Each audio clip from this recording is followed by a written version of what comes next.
Hello students, hope you're good, fine, healthy and happy. Welcome back to your accounts class. So proceeding to our content, what we are doing? Partnership accounting. Under partnership accounting, we were on goodwill. In goodwill, we have completed two methods. And now today we will study the third method, that is capitalization method. Now capitalization method is just a reciprocal of super profit method and average method. Now under this method, goodwill can be calculated in two ways. That is, हम दो तरीके से goodwill निकाल सकते हैं. एक तरीका ये है कि हम एवरेज प्रॉफिट से गुडविल निकाल सकते हैं, दूसरा है सुपर प्रॉफिट से गुडविल निकाल सकते हैं. नाउ अगर इसमें एवरेज प्रॉफिट और सुपर प्रॉफिट से ही गुडविल निकालना है, then why to use this method, why not the earlier method? What is the difference? That we will study in this video lecture. So now अब क्या होता है, हम एवरेज प्रॉफिट मेथड में तो एवरेज प्रॉफिट को क्या करते हैं, गुडविल निकालते हैं. बट इसमें हम कैसे निकालते हैं? उस प्रॉफिट को कैपिटलाइज करके. हम एवरेज प्रॉफिट को भी कैपिटलाइज करते हैं और सुपर प्रॉफिट को भी कैपिटलाइज करते हैं. अब ये कैपिटलाइजिंग कैसे होता है, लेट अस नो. पहले हम पढ़ेंगे कैपिटलाइजेशन ऑफ एवरेज प्रॉफिट्स. तो इसमें क्या होता है, इसमें वैल्यू ऑफ गुडविल हम निकालते हैं. कैसे निकालते हैं? By deducting actual capital employed in business from capitalised value of the average profit on the basis of normal rate of return. हम गुडविल कैसे निकालते हैं? जो एक्चुअल कैपिटल एम्प्लॉयड होता है. Actual capital employed means capital employed and actual capital employed. Actual capital employed हमारा सिर्फ net assets होते हैं. That is only net asset. Pointer में I am taking this highlighter. Actual capital employed is just your net asset. See visible, अब तो visibility हो गई होगी. इसमें क्या होता है, हम इसको किससे डिडक्ट करते हैं? जो capitalize value of average profit होती है, वी डिडक्ट इट और हम इसको normal rate of return on the basis of normal rate of return. यानी कि हम उसका नॉर्मल रेट ऑफ रिटर्न नहीं निकालते हैं on the basis of normal rate of return. मतलब हम उसको नॉर्मल रेट ऑफ रिटर्न से डिवाइड करते हैं, मल्टीप्लाई नहीं करते हैं. जब हमको नॉर्मल रेट ऑफ रिटर्न निकालना होता है, in that case we find out the product. But now here is on the basis of normal rate of return. ये there is my highlighter moving, can not C.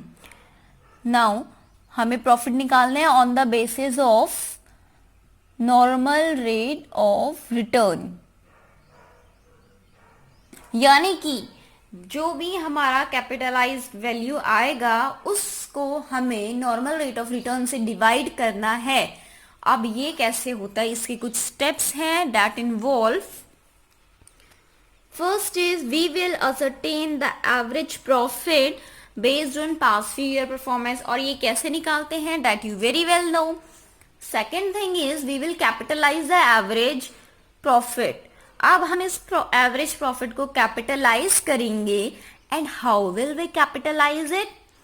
On the basis of normal rate of return to ascertain the capitalized value. अब ये capitalised value कहां से निकलती है? जब हम इसको नॉर्मल रेट ऑफ रिटर्न से डिवाइड करते हैं. हम इसको क्या करते हैं, किस बेसिस पे निकालते हैं? Normal rate of return. हम नॉर्मल रेट ऑफ रिटर्न का परसेंट नहीं निकालते हैं, हम क्या करते हैं, ऑन द बेसिस ऑफ इससे हम कैपिटलाइज्ड वैल्यू निकालते हैं. देन इसमें जो चीज अलग है वो ये है कि हम एवरेज प्रॉफिट या सुपर प्रॉफिट को कैपिटलाइज करते हैं by dividing with normal rate of return, by dividing with normal rate of return. Now फिर हम क्या करते हैं, इससे हमको क्या मिल जाएगा, सी जब हम ये डिवाइड करते हैं तो क्या होता है, average profit divided by normal rate of return percent. अब अगर आप इसको मैथमेटिकली सॉल्व करेंगे देन ये वैल्यू आएगी आपकी same as this, average profit divided by normal rate of return into 100. और ये कैसे आएगा, दिस विल बी, मैं शो करती हूँ आपको ये कैसे होता है. व्हेनेवर आप किसी वैल्यू को किसी परसेंट से डिवाइड करते हैं, सपोज आप we are dividing this 7 by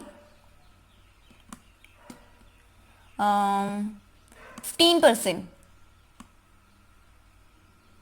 15% हम इस 15% से इस वैल्यू को डिवाइड करते हैं.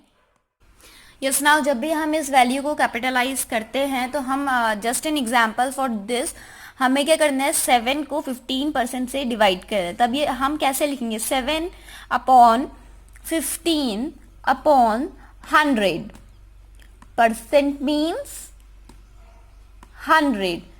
अब अगर आप इसको सॉल्व करेंगे देन ये मैथमेटिकली क्या शो करेगा, यहाँ पर स्पेस कम है, देन मैं जो है आपको यहाँ पे सॉल्व कर लेती हूँ. Okay, you guys see here, 7 upon 15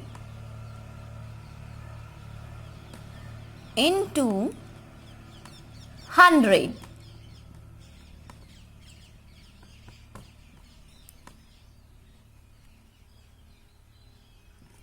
Like this.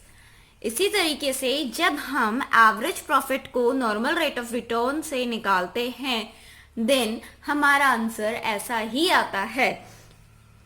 तो ये जो फॉर्मूला है ये इसी तरीके से क्या आएगा, average profit upon normal rate of return into 100. Now did you understand it? I am assuming that you have understood this very well.